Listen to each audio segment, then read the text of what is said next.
بسم اللہ الرحمن الرحیم الحمد للہ رب العالمین والصلاة والسلام علی سیدنا محمد سید الاولین والآخرین وعلی آلہ وصحابہ اجمعین۔ زمینی پیداوار میں شرعی حکم قسط نمبر 4۔ قسط نمبر 1 کے اندر میں نے عرض کیا تھا کہ عشر لازم ہونے کے لیے چند شرائط ہیں، ان میں سے ایک شرط میں نے ذکر کی تھی کہ زمین عشری ہو، خراجی نہ ہو۔ اس کی تفصیل وہاں نہیں آئی تھی۔ کچھ حضرات نے سوال کیا کہ حضرت عشری زمین کسے کہیں گے، خراجی کسے کہیں گے؟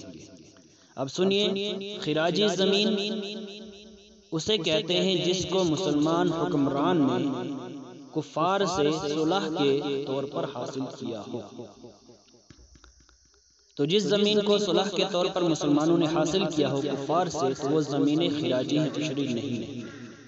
یا اسی طرح صلح نامے میں یہ شرط لکھی گئی ہو کہ زمین کے مالکان کو زمین واپس دے دی جائے گی اور انہیں اختیار ہے کہ وہ اپنے مذہب پر رہیں، یعنی اپنے مذہب پر رہنے کا بھی اختیار ہے، اور زمینیں بس دستور ان کی ملکیت میں دے دی گئی ہوں تو یہ زمین بھی خراجی ہے۔ اسی طرح مسلمان حکمران نے کسی علاقے کو جنگ کے ذریعے سے فتح کیا، پھر وہاں کی زمینیں مسلمان حکمران نے اپنی ثوابدید کے مطابق سابقہ مالکان کی ملکیت میں بس دستور قائم رکھی ہوں، مسلمان مجاہدین میں تقسیم نہ کی ہوں، تو یہ زمین بھی خراجی ہے۔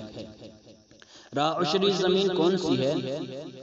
تو سب سے پہلے یہ سمجھ لیجئے کہ عشر ایک عبادت ہے، اور عشر زکوٰۃ ہی کی ایک قسم ہے، کیونکہ دونوں کے مصارف ایک ہی ہیں۔ جن لوگوں کو زکوٰۃ دینا جائز نہیں ہے، ان لوگوں کو عشر دینا بھی جائز نہیں ہے، اور جو لوگ زکوٰۃ کے مستحقین ہیں ان کو زکوٰۃ دینا جائز ہے، اسی طرح ان لوگوں کو عشر دینا بھی جائز ہے۔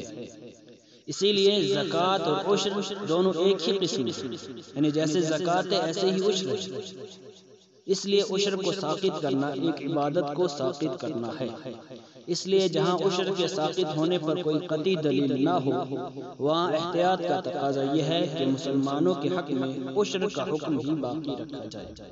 لہٰذا جو زمینیں مسلمانوں کے قبضے کے اندر ہیں اور ان کا خراجی ہونا قطعی دلیل سے ثابت نہیں ہے، وہ زمینیں عشری ہیں، ان میں عشر واجب ہے۔ اسی طرح مسلمان حکمران کی طرف سے جو زمینیں مسلمانوں کو دی گئی ہوں اور اب تک مسلمانوں کے قبضے میں ہوں، یہ زمینیں عشری ہیں نہ کہ خراجی، ان میں عشر لازم ہے۔ اسی طرح مسلمان حکمران نے کسی علاقے کو جنگ کے ذریعے سے فتح کیا، پھر وہاں کی زمینیں مجاہدین میں تقسیم کر دی اور وہ اب تک مسلمانوں کے قبضے میں ہیں، تو وہ زمینیں عشری ہیں، خراجی نہیں، ان میں عشر واجب ہے۔ اس طرح وہ علاقے جہاں کے باشندے مسلمان حکومت قائم ہونے سے پہلے، مسلم حکومت قائم ہونے سے پہلے ہی خوشی سے مسلمان ہو چکے ہوں اور ان کی زمینیں ابھی تک ان کے قبضے میں ہوں، تو یہ زمینیں بھی عشری ہیں نہ کہ خراجی، ان میں عشر لازم ہوگا۔ اسی طرح جن زمینوں کا خراجی ہونا قطعی دلیل سے ثابت نہ ہو اور وہ مسلمانوں کے قبضے میں ہوں، تو وہ زمینیں عشری ہیں نہ کہ خراجی۔ لہٰذا ان باتوں کو سمجھنے کے بعد اپنی زمینوں کے سلسلے میں اگر تحقیق نہیں ہے تو عشر دینا اس میں لازم ہے، جب تک قطعی دلیل نہ مل جائے کہ یہ خراجی ہے یا نہیں ہے۔ تو احتیاط کا تقاضا یہ ہے کہ ایک عبادت کو ساقط نہ کیا جائے بلا کسی دلیل کے، قطعی دلیل کے بغیر، لہٰذا عشر ہی دیا جائے۔ اللہ عمل کرنے کی توفیق عطا فرمائے۔ اللہ نے چاہا تو پھر آپ سے ملاقات ہوگی قسط نمبر 5 کے اندر، تب کے لیے